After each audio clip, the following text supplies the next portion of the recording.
Cost of capital को continue करेंगे आज। और लास्ट वीडियो में मैंने आपको बताया था कि कॉस्ट ऑफ कैपिटल 4 तरह से निकलती है।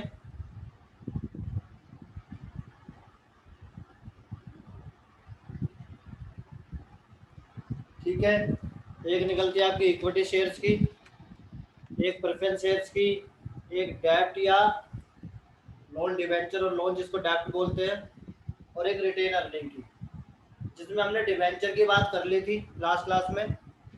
और डिवेंचर जो थे दो तरीके से थे, एक आपके जो रिडीम होते हैं वो वाले, और एक जो रिडीम नहीं होते वो वाले।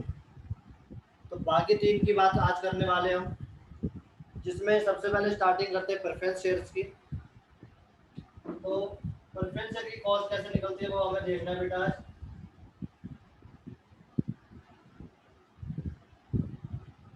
देखिए, प्रेफरेंस शेयर्स भी डिवेंचर की तरह ही है। इनकी भी एक अमाउंट है जो हमें फिक्स देनी है रिटर्न, यानी प्रेफरेंस शेयर के आगे भी एक रेट लिखा होता है जैसे डिवेंचर के आगे लिखा होता है, तो इनका भी एक फिक्स रेट होता है, वो हमें देना होता है। ठीक है बेटा, बस प्रेफरेंस शेयर को जो देते हैं उसे डिविडेंड बोलते हैं, और डेब्ट को जो देते थे उसे इंटरेस्ट बोलते हैं।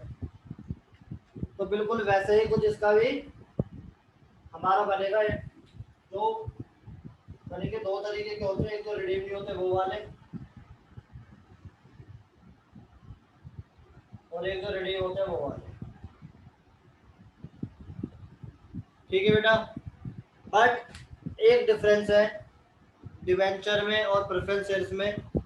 वो डिफरेंस ये है कि जो डिवेंचर वालों जो हम देते हैं वो हम टैक्स देने से पहले इंटरेस्ट देते हैं, तो इसलिए टैक्स वहां पर काट लेते थे।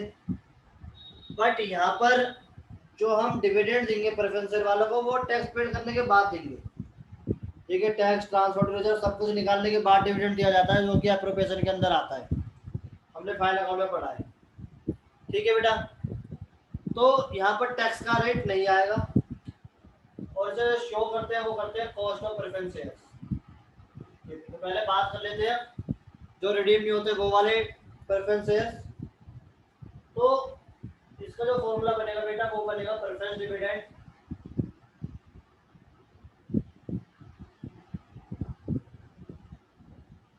डिवाइड में नेट प्रोसीड्स।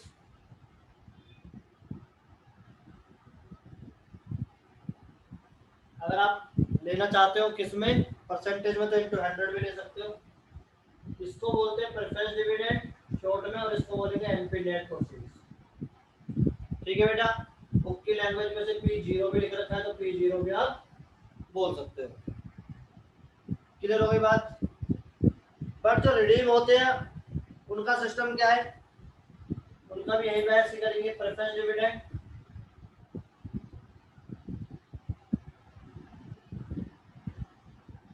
प्लस यहाँ पर आएगी redeemable value minus net proceeds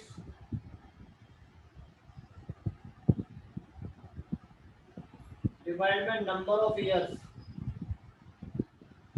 इन रिडेमेबल, और फिर इसके डिवाइड में होल डिवाइड में redeemable value plus net proceeds divide में 2 इसका एवरेज। ठीक है बेटा, अगर बुक की लैंग्वेज में लिखोगे तो प्रेफरेंस डिविडेंड प्लस रिडेमेबल को RB minus NP divide by N divide by RB plus NP divide by 2। तो ऐसे आप लिख सकते हो। तो इस तरीके से हम प्रेफरेंस शेयर्स की कॉस्ट निकालेंगे। जैसे हम शो करेंगे केपी से, के मतलब कॉस्ट और पी मतलब प्रेफरेंस शेयर्स। तो पहले आप बेटा इसे कॉपी कर लीजिए, फिर इसका एग्जाम्पल देखते हैं, बुक में अगर कोई मिलता है तो उसे करते हैं। ठीक है बेटा, जल्दी से कॉपी कर लीजिए प्लीज। देखिए क्वेश्चन जो है आपकी बुक में एग्जाम्पल नंबर 5.3 मेरे को मिला है, नए वाले एडिशन में पेज नंबर 139, जो इस साल का एडिशन है, जिस बच्चों पे मे भी 139 ही है। ज्योति कौन सा पेज है बेटा?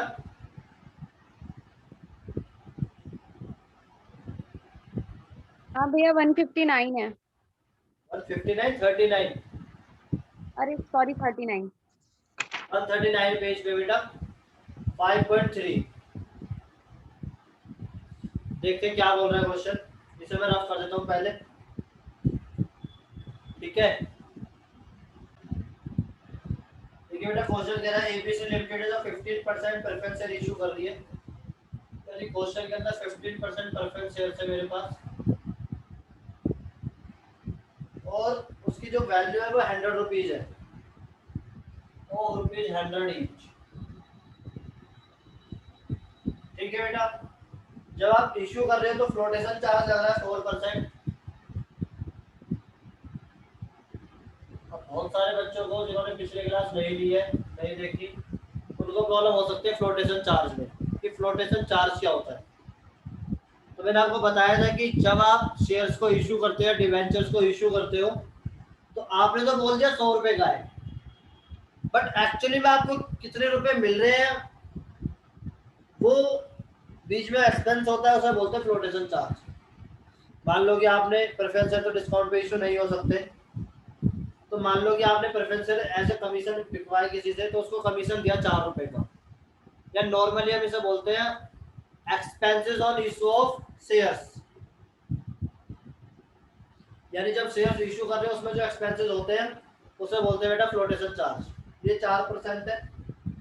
और हमें फाइंड आउट करनी है कॉस्ट ऑफ प्रेफरेंस शेयर दो पार्ट में। यदि वो रीडिंग नहीं होते तो यदि रिडीम होते हैं तो आफ्टर 10 ईयर्स।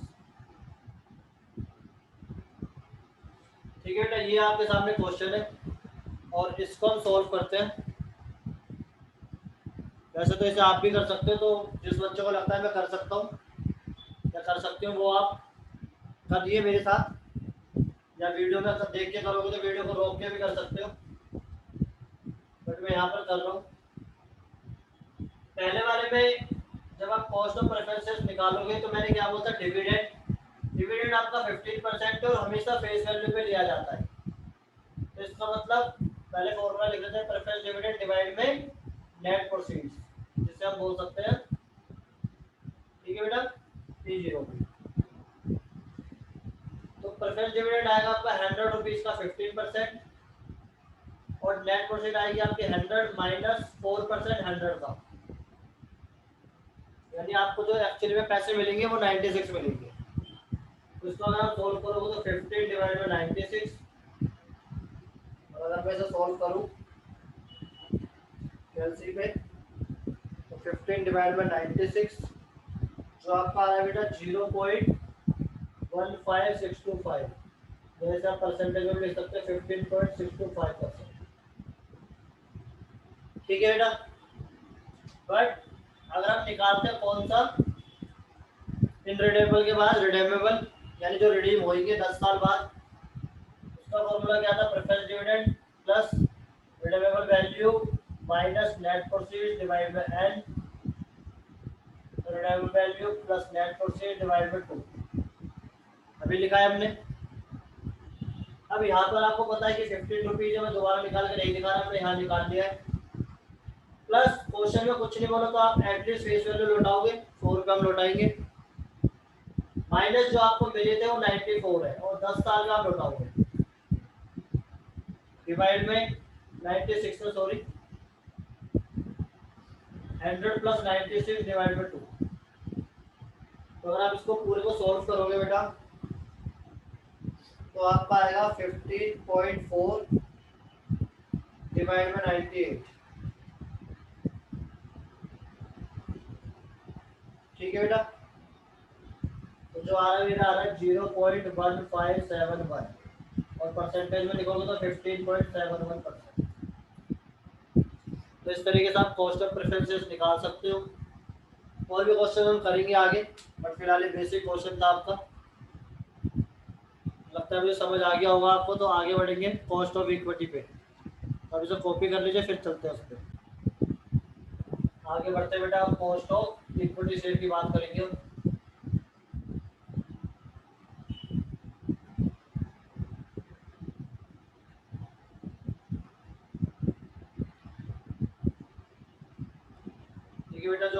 अगला है उसे बोलेंगे कॉस्ट ऑफ इक्विटी शेयर्स।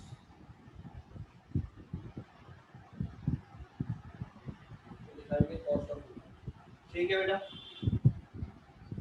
देखिए थोड़ी सी प्रॉब्लम क्रिएट करता है cost of equity. Actually problem क्या है, प्रॉब्लम यह है कि अभी हमने इससे पहले दो कॉस्ट करी, कॉस्ट ऑफ डिबेंचर और कॉस्ट ऑफ प्रेफरेंस शेयर्स। हमें उसमें पता था कि सामने वाले को कितने पैसे देने हैं। अगर 10% डिबेंचर है तो 10% देने हैं फेस वैल्यू के, 15% के प्रेफरेंस शेयर है तो 15% प्रेफरेंस शेयर के देने हैं। बट इक्विटी में ऐसा नहीं है। इक्विटी में तो आपको रेट गिवर है ही नहीं, और रेट गिवर होता भी नहीं है। कभी ज़्यादा हुआ कभी कम हुआ, सारा का सारा इक्विटी शेयर होल्डर का होता है। तो जब रेट गिवर नहीं तो फिर हम कैसे निकालें, कॉस्ट कैसे निकालें, कैसे हम बोले कि इसकी कॉस्ट ही आएगी, हम इतना पैसा लेंगे तो इसकी कॉस्ट ही आएगी, इतने परसेंट पड़ेगा हमें, इतने परसेंट साल का बनेगा। तो होता है क्या है, इक्विटी शेयर वालों से हम खुद ही पूछ लेते हैं कि भाई आपको कितने रिक्वायरमेंट है।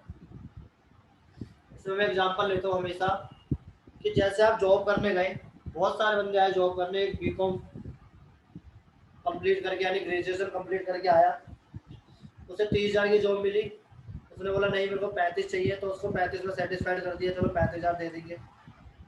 अब ऐसा थोड़ी कि 35,000 रुपये की जो जॉब है उसमें अगर कोई MBA बंदा आएगा तो उसको भी 35,000 वाली मिल जाएगी, या कोई CA में आएगा, CS आएगा, वो भी 35,000 में हो जाएगा। वो तो सीधा बोलेगा भाई मेरे को कम से कम, मैंने फ्रेशर हूँ तो मुझे 70-80,000 रुपये महीने के चाहिए।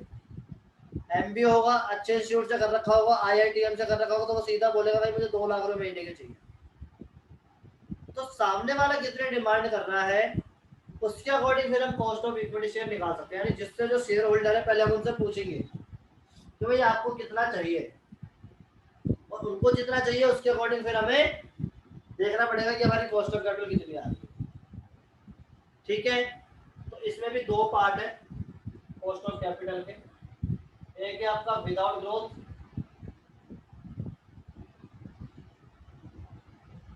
और एक विद ग्रोथ। ठीक है बेटा, देखिए कोई भी सैलरी पे काम कर रहा है तो वो ऐसा नहीं चाहेगा कि लाइफ टाइम उसकी सैलरी एक ही रहे। अगर 50,000 में फिक्स कर लिया तो वो ये नहीं चाहेगा कि भाई 50,000 आज के टाइम पे 2021 में, और मैं चाहता हूँ कि 2050 में 2050 में भी मेरी 50,000 की सैलरी रहे। ऐसा तो कोई एम्प्लॉय नहीं चाहेगा, वो तो चाहेगा भाई ग्रोथ होती रहे। तो ऐसे यहाँ पर इक्विटी शेयर वाले भी चाहते हैं, वो चाहते हैं कि भाई आज अगर मेरे को डिविडेंड 100 रुपये में 10 रुपये मिल रहा है तो ये नहीं चाहता मैं कि हर साल 10 रुपये मिले, मेरे को और ज्यादा पैसे चाहिए अगले साल, उससे अगले साल और ज्यादा चाहिए। तो ग्रोथ वाले के साथ कैसे निकलता है, विदाउट ग्रोथ कैसे निकलता है, वो हमें सीखना है। ठीक है बेटा, तो पहले बात करते हैं किसकी, विदाउट ग्रोथ वाले की। तो विदाउट ग्रोथ का जो फॉर्मूला होता है वो होता है dividend at the end of the year.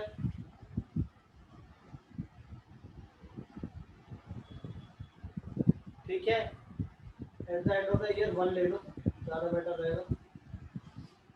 Divide में आपका आएगा करंट मार्केट प्राइस।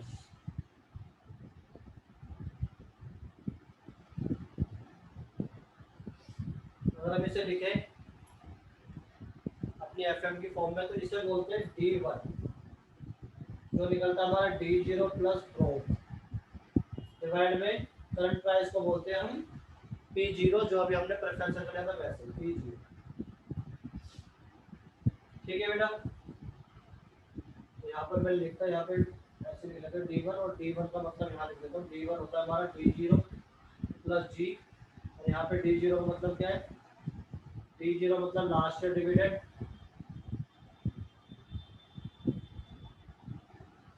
और G मतलब ग्रोथ रेट।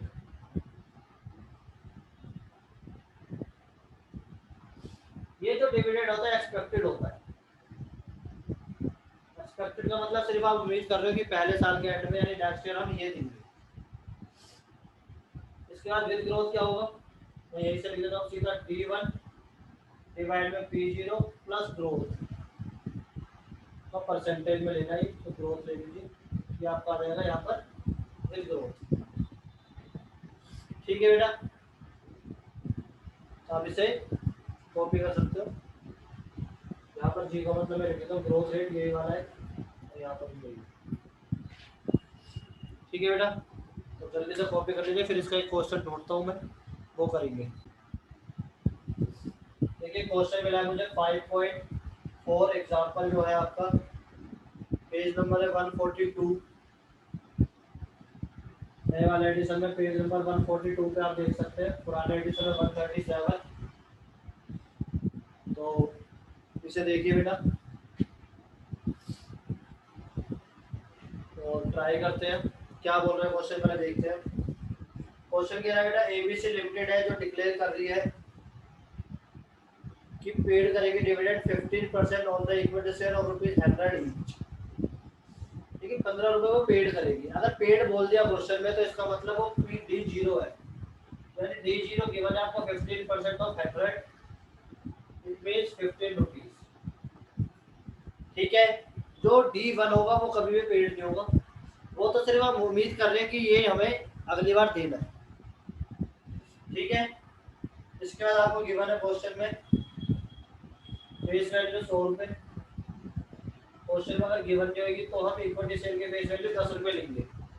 ये हम 12th क्लास से सीखते हुए आ रहे हैं, तो आपको पता भी होगा। इसके बाद ग्रोथ रेट आपको गिवन है 12%। कॉस्ट ऑफ इक्विटी हमें निकालना है,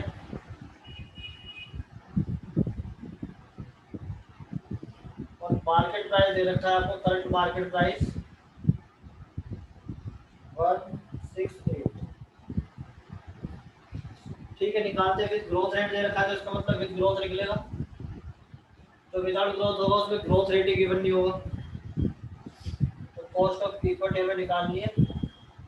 फॉर्मूला क्या था कॉस्ट ऑफ इक्विटी का, D1 यानी कि D0 plus growth rate divide by P0 plus G। अब 15 रुपीज में 12% और जोड़ दीजिए, यानी 15 प्लस 15 रुपीज का 12% डिवाइड में आपको सीधा सीधा 168 गिवन ही है, और प्लस में ग्रोथ रेट आपका 12%, तो मतलब 0.1।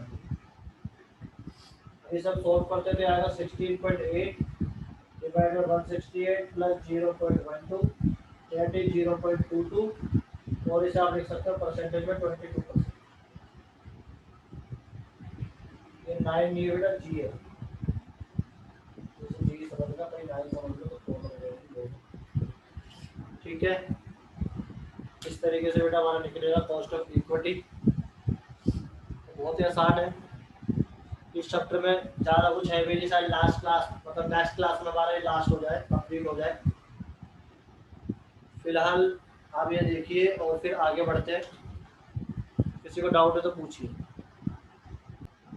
अब हम आगे बढ़ते हैं और इस वाले चैप्टर की लास्ट कॉस्ट निकालना सीखते हैं, जिसे हम बोलते हैं रिटेन अर्निंग।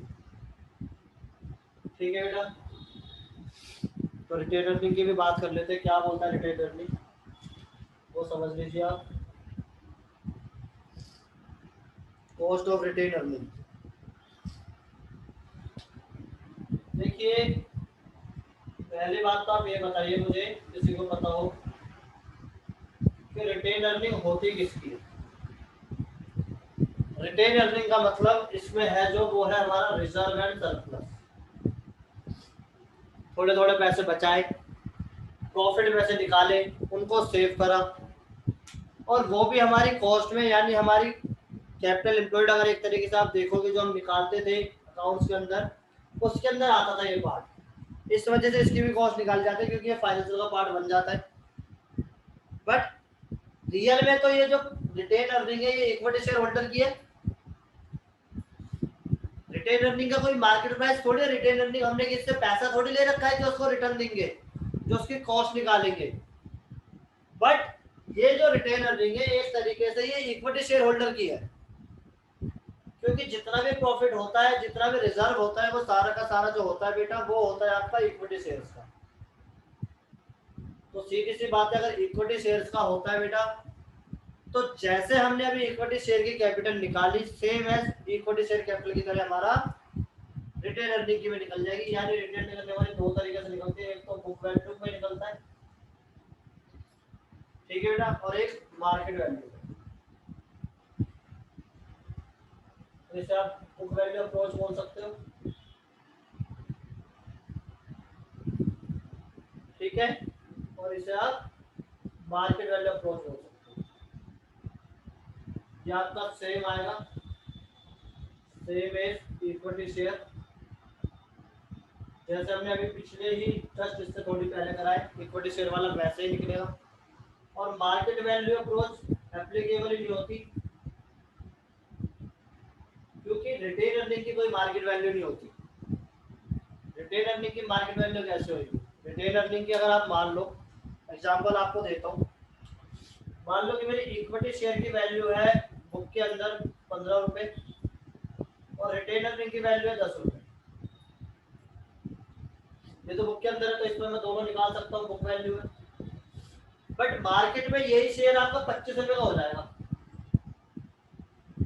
मार्केट में तो ये बोलेंगे कि जो शेयर है 25 रुपए का है, क्योंकि उनकी जो प्रॉफिट यहाँ पर वैल्यू है वो 25 रुपए है। तो मार्केट के अंदर ये बुक में ये नहीं चलेगा रिटेन अर्निंग, सीधी इक्विटी शेयर की वैल्यू दिखा देंगे 25 और रिटेन अर्निंग यहाँ पर कुछ नहीं। इसलिए रिटेन अर्निंग जो होता है वो यहाँ पर नहीं शो होगा, उसकी कॉस्ट नहीं निकालेंगे अगर मार्केट वैल्यू पे हमें करना है। बट अगर हमें बुक वैल्यू अप्रोच से करना है तो हम कर सकते हैं।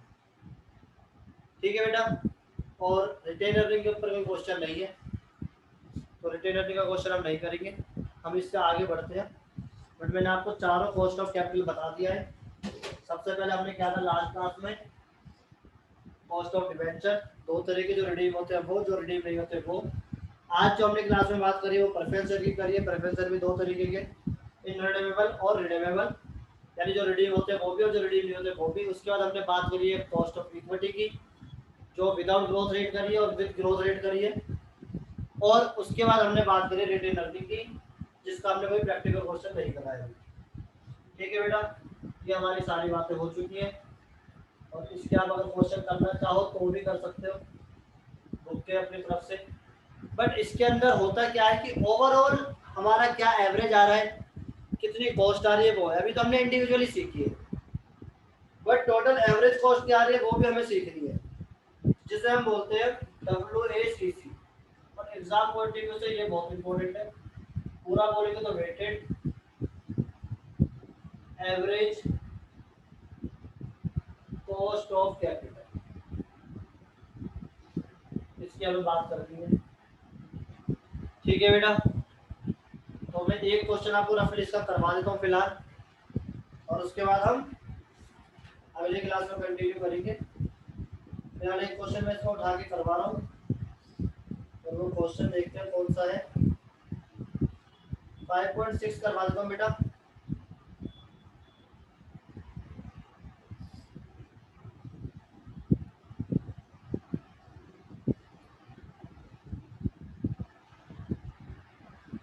एग्जाम्पल 5.6 देखिए कैसे करते हैं, ध्यान से समझना। हमें वेटेड एवरेज निकालना है, तो सबसे पहले आपको क्वेश्चन में सोर्स गिवन होगा, तो सोर्स वैल्यू के सोर्स हमारे पास 4 ही है जो हमने पढ़े अभी तक। सबसे पहले इक्विटी शेयर,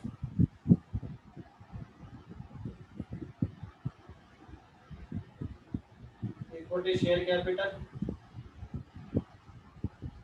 रिटेन अर्निंग,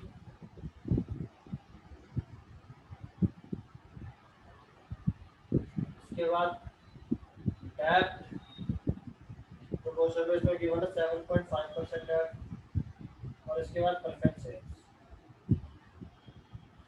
थोड़े ऊपर नीचे लिखिए, उसमें नहीं देखा था इस वजह से। और इनकी अमाउंट जो गिवन है वो देखिए क्या है।